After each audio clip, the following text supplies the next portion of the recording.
ज्या मुलीनं तुझ्यावर एवढं प्रेम केलं त्याला घराच्या बाहेर हाकलत तुम्ही दोघांनी, आणि त्यासाठी केवढे ते त्या भुवनेश्वरीचे कट, आधी काय त्या अडगळीत गेलेल्या प्रथा बाहेर काढल्या तिनं. काय कुठल्या प्रथा? ते काय 10 दिवस घराच्या बाहेर जाऊन राहायचं. ते आईसाहेबांनी नाही काढलेलं उकरून, तुमच्याच घराण्याच्या प्रथा आहेत त्या, तुमच्याच पूर्वजांनी पाडून ठेवलेल्या, त्या फक्त आईसाहेबांनी फॉलो केल्या तेवढंच. पण त्या प्रथा चारूनं आणि मी बंद केल्या होत्या ना. या भुवनेश्वरीनं बरोबर योग्य वेळ साधून ते सगळं बाहेर काढलं. अक्षराला त्रास व्हावा म्हणून तिनं ती प्रथा पुन्हा उकरून काढली. लग्नानंतर 2 महिन्यांनी नवरा बायकोने बाहेर जायचं अशी ती प्रथा होती ना.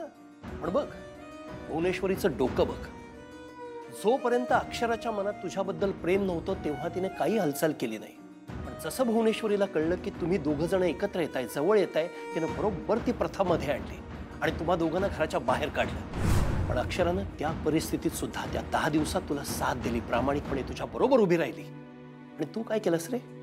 तिचा हात सोडलास ना अर्धवट, तिला घराच्या बाहेर काढलंस ना. त्यांनी चूक केली हो म्हणून त्या घराबाहेर गेल्या. अक्षराची काही चूक नव्हती, मी पुन्हा सांगतोय तुला. केली हो, चूक केली त्यांनी. बरोबर आहे, बरोबर आहे तुझं. अक्षराची चूक झालीच. तुझ्यासारख्या माणसावर तिनं प्रेम केलं ना, तुझ्यासारख्या अर्धशिक्षित मुलाबरोबर तिनं लग्न केलं, ही तिची चूक होती. तिच्या मनात तुझ्याबद्दल काडीचं प्रेम नसताना तिनं कमिटमेंट निभावली, हे घर सांभाळलं, या घरची सून म्हणून वावरली, ही तिची चूक होती. त्या भुवनेश्वरीच्या तू एवढा आहारी गेलायस, तिच्या मुठीत गेलायस, हे माहिती असून तिने तुला जीव लावला, ही तिची चूक होती. अरे नशिबानं अशी बायको मिळाली आहे तुला. तिच्या बाजूने उभं राहायचं सोडून तू काय करतोयस? त्या भुवनेश्वरीच्या ताटाखालचं मांजर होतोयस. अधिपती, त्या कारस्थानी बाईचे पाय सोड आणि अक्षराला घरी परत घेऊन ये. आईसाहेबांना काय बोलू नका, त्यांचे उपकार आहेत बघा आमच्यावर. अरे तुला जे उपकार वाटतायत ना, सगळी कटकारस्थान आहेत तिची. तुझं लग्न मोडायला निघालंय तिच्या या उपकारामुळं. काहीतरी उपकार केलेत त्या बाईनं तुझ्यावर. बघा तुम्ही तर आईसाहेबांच्या विरोधात काय बोलू नका, मी तुम्हाला सांगतो. कारण मी ते काय ऐकून घेणार नाही, खपून घेणार नाही. आणि माझ्या संसाराचं म्हणत असेल तर ते माझं मी बघतो, तुम्ही काय सांगायची गरज नाही. अरे तेच तर सांगतोय ना, तुझं तू बघ. त्या भुवनेश्वरीला नको घेऊ मध्ये. ती बाई विष कालवते तुमच्या दोघांच्या मध्ये. अधिपती, तुला कसं पटवून देऊ? अक्षराला घराच्या बाहेर काढेन, तिला तिची लायकी दाखवेन, हे 1000 वेळा ती भुवनेश्वरी माझ्या समोर बोलून गेली. काय तर बोलतो. अधिपती, निवड तुझी आहे.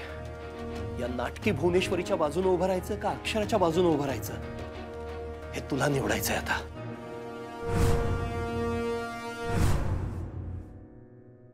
सांगा ना मॅडम लवकर, कशाला आलाय तुम्ही इथे?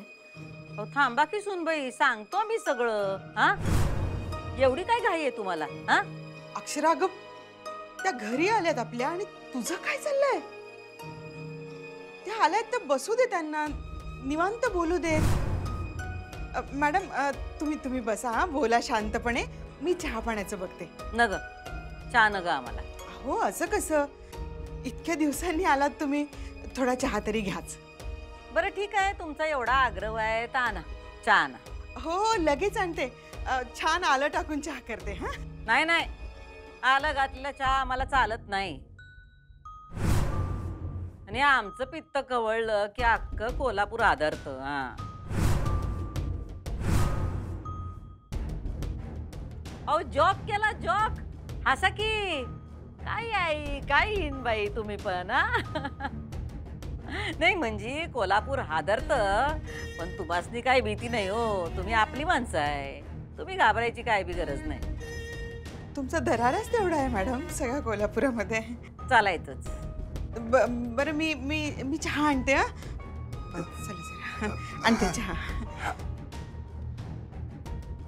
काय म्हणताय सुनबाई, समजा ठीक आहे ना इकडं? नाही म्हणजे टेन्शन मध्ये वाटायला लागला तुम्ही. आम्ही इथं आलो म्हणून टेन्शन आलं आहे तुम्हाला? आम्ही काय खाणार आहोत काय तुम्हाला? आम्ही खरंच तुमची विचारपूस करायला आलोय.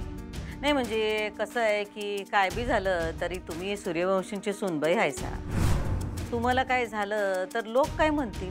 हां सुनलं दिलं माहेरला पाठवून आणि काय तिची काळजी घेतली नाही, तसं चालायचं नाही, नाही का? उगाच खोटी काळजी करू नका. तुम्हालाही माहिती आपलं नातं कसं आहे ते. काळजीचा दिखावा नकोय मला. हे बघा सुनबाई, तुमचं हे असं आहे, आम्ही काय बी करायला गेलो की तुम्हाला आमच्यात खोटेपणाच दिसतोय. कारण तुम्ही खोटेपणा करता. तुम्ही अधिपतींसमोर एक बोलता आणि माझ्यासमोर एक वेगळं. अधिपतींनी तुम्हाला देवीचं स्थान दिले, त्याचा गैरवापर करता तुम्ही, त्यांच्या भोळेपणाचा फायदा घेता. सुनबाई, एक गोष्ट नेहमी ध्यानात ठेवा, आम्ही किती बी काय बी केलं तरी आमच्या अधिपतींना त्रास होईल असं आम्ही काय बी करत नाही. घ्या, हे घ्या. उपमा पण केलाय, थोडा घ्या. हां, नाही न ग, अहो असं कसं, थोडं तरी घ्या. न ग आम्हाला. नाही म्हणजे मान्य आहे की तुम्ही घरने येताना न्याहारी करून आला असाल, पण थोडंसं घ्या ना गरीबा घरचं. खरं सांगू काय, आम्ही का नाही हे असलं काय खात नाही. म्हणजे आम्ही उपीट खात नाही, आम्ही का नाही शिरा खातोय. पण साखर कारखान्याचे मालक आम्ही हो. आम्ही गोडाचंच खाणार नाही का, तिखटाचं कशाला खाऊ. कसं आहे, तुमच्याकडे साखर संपले असेल म्हणून तुम्ही हे तिखटाचं बनवलं असेल, असं होऊ शकतं का नाही तुमच्याकडं. पण आमच्याकडे कसं आहे, आता आमच्या त्या सुनबाईंना माहीत आहे की सगळं सगळं एवढ्या गोण्या पडलेल्या असतात. गोडाऊनमध्ये स्टोर रूम काय म्हणताय ते, त्याच्यामध्ये एवढ्या साखरेच्या गोण्या असतात. आता तुमचं जेवढं घर आहे त्याच्यात तिप्पट तर आमचं ते गोडाऊनच आहे. तर तुमचं हे एका खोलीचं घर, हां, त्यात काय काय राहणार, काय करणार. पण असतं एकेकाचं नशीब म्हणा. हां, आपण काही बोलू शकत नाही.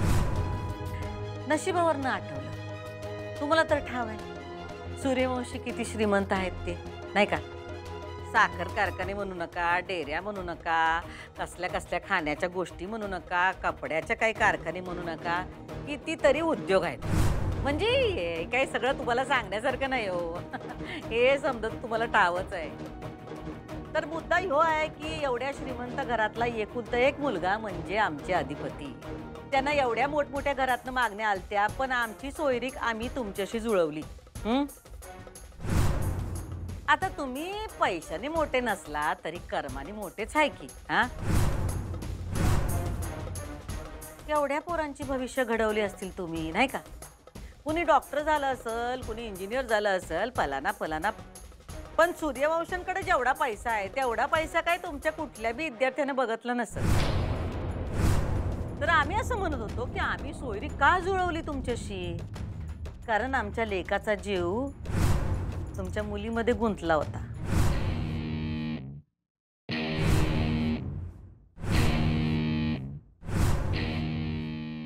आम्ही कुणाच्या बाजूने उभं राहायचं ते तुम्ही आम्हाला सांगायची गरज नाही. सांगून ऐकणार पण नाहीस तू, कारण त्या भुवनेश्वरीनं घट्ट पट्टी बांधली ना तुझ्या डोळ्यावर. आंधळी कोशिंबीर खेळते ती तुझ्या बरोबर.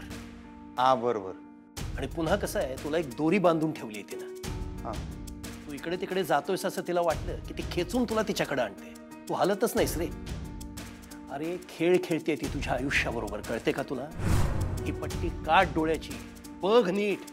झालं काय झालं, तुम्ही काय वाटेल ते सांगा, मला काही फरक पडणार नाही. अरे मग फरक पाडून घे बाबा, फरक पाडून घे.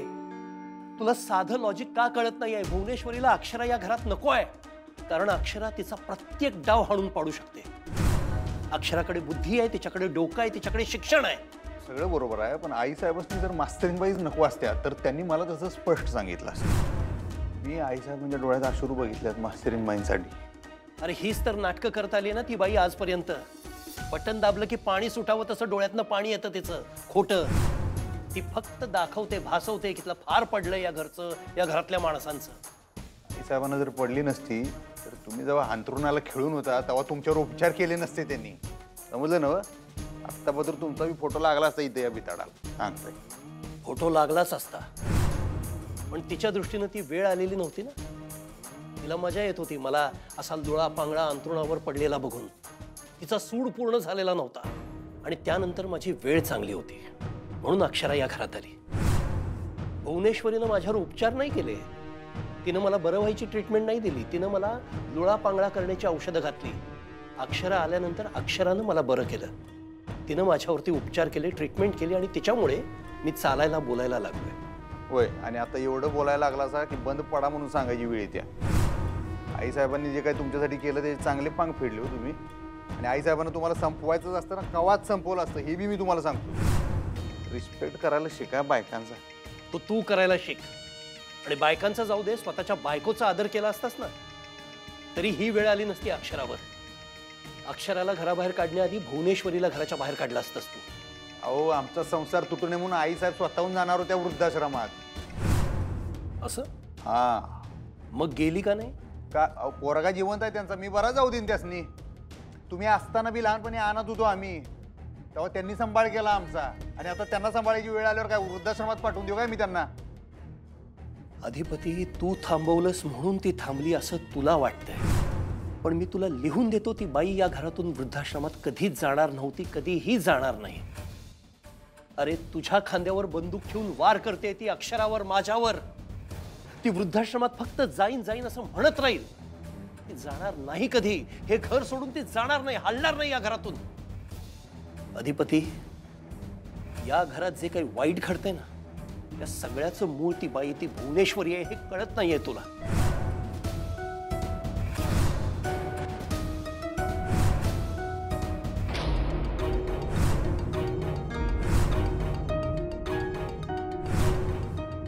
हिचा जप संपलाच नाही पाहिजे. जो पतूर अधिपती मोठ्या मालकासनी संपवत नाही तो पतूर.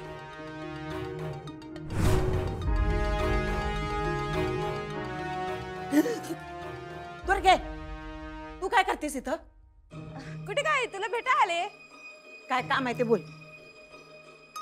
हा ते आपलं अगं असंच ते वाटलं मला तुला भेटावं म्हणून आले. असंच आहे. पैसे पाहिजे ना? ते तर आता मिळणारच आहेत का. एकदा का अधिपतीने गेम खलास केला का म्याच तुला पैसे देणारे बघा ते. दुर्गे, दुर्गे, अगं काय म्हणत होती तू आत्ते? कुठे लक्ष आहे तुझं? पैसे पाहिजे ना? मिळणार नाहीत. बाहेर जाते, पैसे घेते आणि काय बाय ते चायनीज का काय ते भेळ खाते. हा अगं कोल्हापूरची अस्सल भडंग भेळ आहे. हा ती घाच्या खाली उतरत नाही का तुझ्या? अगं आत्ते झालं का तुझं? अगं मला पैसे नगायत. मग कशा पायी आलीस? हा मी सुनबाईला फोन करते का ते बघायला आलीस ना? अगं मी भुवीला सबूत दिलाय. मी तिला फोन करणार नाही, मग कशी करीन फोन मी तिला? अगं नाही आत्ते, त्याच्यासाठी मी नाही आले म्या. मग त्याच्यासाठी नाही, ह्याच्यासाठी नाही. मग चल वय बाजूला. अगं आत्ते आत्ते आत्ते आणि दरवाजा कोणी लावला? तुला माहितीये ना या घरात दरवाजा लावत नाही म्हणून. चल मला जाऊ दे. अगं आत्ते ऐकी. अगं हा आठवलं. अगं हा एक काम आहे माझं तुझ्याकडं. हा काय? मला वाटलंच. काम असल्याशिवाय तू कसं येणार? बोल काय काम आहे? अगं ते हे ग ते आपलं ते अगं बोल गे पटशिरी. हे ग ते ग ते ग काय ते ग? अगं ते नाही का ते काम नाही का ते माझं. अगं कसलं काम आहे? बोल पटशिरी, नाही तर मी जाते. हा हे अगं पोथीचं काम आहे. पोथी. तुला पोती पाहिजे? हा अगं ह्याच्यामध्ये ती काय आयुर्वेदिक उपचाराची पोथी आहे ना व? हा ती पाहिजे मला. ते कशा पाहिजे? अगं त्याच्यात का नाही 1-2 उपाय आहेत ते मला पाहिजे. कसले कसले उपाय पाहिजे तुला? कशासाठी? कशासाठी म्हणजे ते हा वजन कमी करण्यासाठी. म्हटलं आते तिला वाचता येते की नाही, मला वाचून दाव की. अगं मला जर का वाचता आलं असतं तर सुनबाईची शिकवणी कशी ठेवलीस तुम्ही? हा बोल की. आणि काय ग तिला बारीक व्हायचंय नव? बारीक व्हायचंय नव? मग तोंडावर ताबा ठेव की. उठ बस नुसती खा खा खा खा खात असते. तोंडावर ताबा नाही, काय नाही, काय नाही.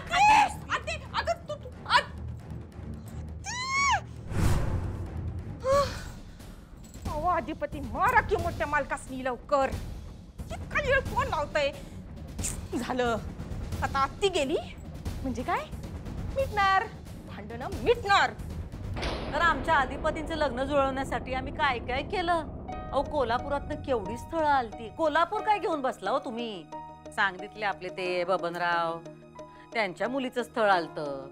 आणि आपले उद्योग मंत्री कोण अखंडागळे साहेब, त्यांची एकुलती एक मुलगी, तिची मागणी आलती. अहो तेवढं कशाला आपले इंदोरचे कोणते उद्योगरत्न काय ते महाराज कोण आहेत ते महाराज? हा महाराज रणसिंग. हा महाराज रणसिंग सामान्य ज्ञान चांगलं आहे तुमचं ही आई, पण एक गोष्ट ध्यानात ठेवा, ज्ञान सामान्यच असतंय हो, अक्कल महत्वाची. ते जाऊ द्या, आम्ही काय म्हणत होतो तर ते महाराज त्यांची मुलगी म्हणजे राजकन्याच की हो, हा तिचं पण स्थळ आलतं. नाही आम्ही नाही म्हणलं, एवढं मोठं स्वयंवर घातलं, पण आम्हाला अधिपतींसाठी जशी मुलगी पाहिजे होती तशी काही मुलगी सापडना. आम्हाला कुठली मुलगी पसंतच पडना. आमचे अधिपती आम्हाला म्हणले, आई साहेब तुम्ही म्हणाल त्या मुलीशी आम्ही लग्न करू. आमचे अधिपती तसे एकदम गुणाचे आहेत, आमच्या शब्दाबाहेर नाहीत ते. आणि मग आल्या सुनबाई.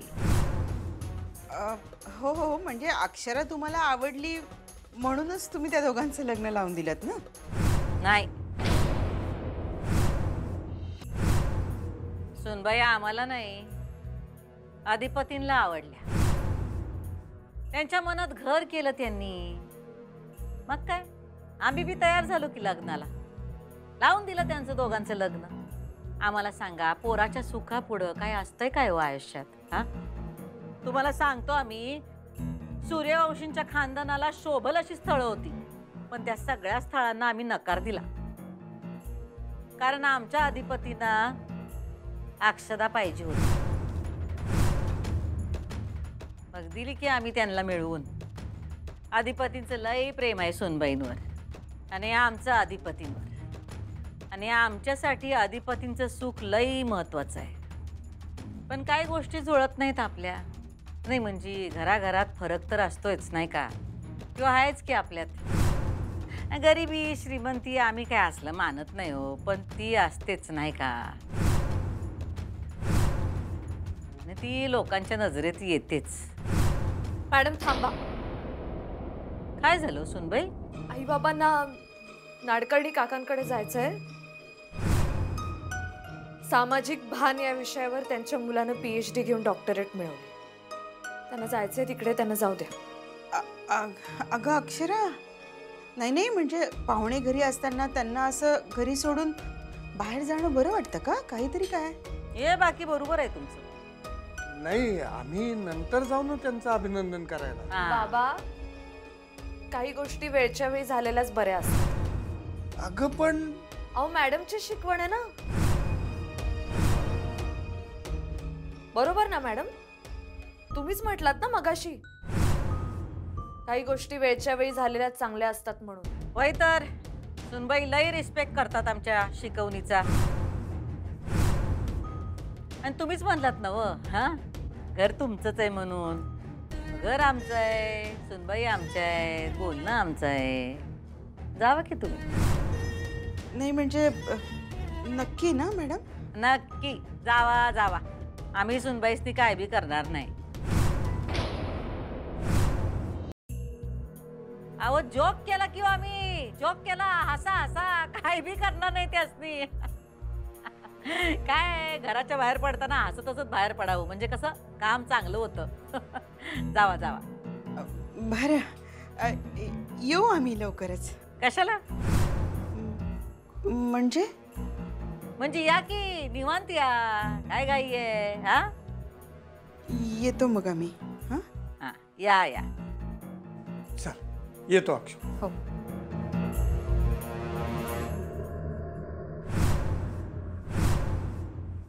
का करत होता तुम्ही हे सगळं?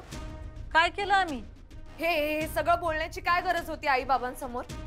आणि मुळात मागचं का उकरून काढताय तुम्ही? आमचं काही चुकलंय काय? हो, चुकलं. सुनबाई खडू आहे का तुमच्याकडं? कशाला? द्या की, आम्ही लिहतो आम्ही चुकलो. तुम्ही म्हणलात ना आम्ही चुकलो म्हणून.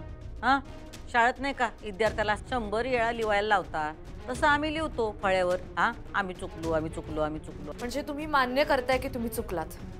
ते तुमच्यासाठी हो, कारण अख्ख्या कोल्हापुरात आम्ही चुकलो असं आम्हाला सांगायची कुणाची बी हिम्मत नाही. आणि जर का कुणी अशी हिम्मत केली तर घाबरवताय का तुम्ही मला? नाही सुनबाई, आम्ही तुमचं कौतिक करतोय. तुम्ही आम्हाला हे बोलू शकताय आणि आम्ही हे ऐकतोय कारण मी अधिपतींची बायको आहे. आम्हाला कीव येते हो तुमची. केवढासा तुमचा जीव, केवढी तुमची पात्रता. माझी पात्रता तुम्ही काढताय? तुम्ही अधिपतींची बायको हायसा म्हणून पात्रता म्हणलो, नाहीतर खरं तर लायकीच म्हणलो असतो.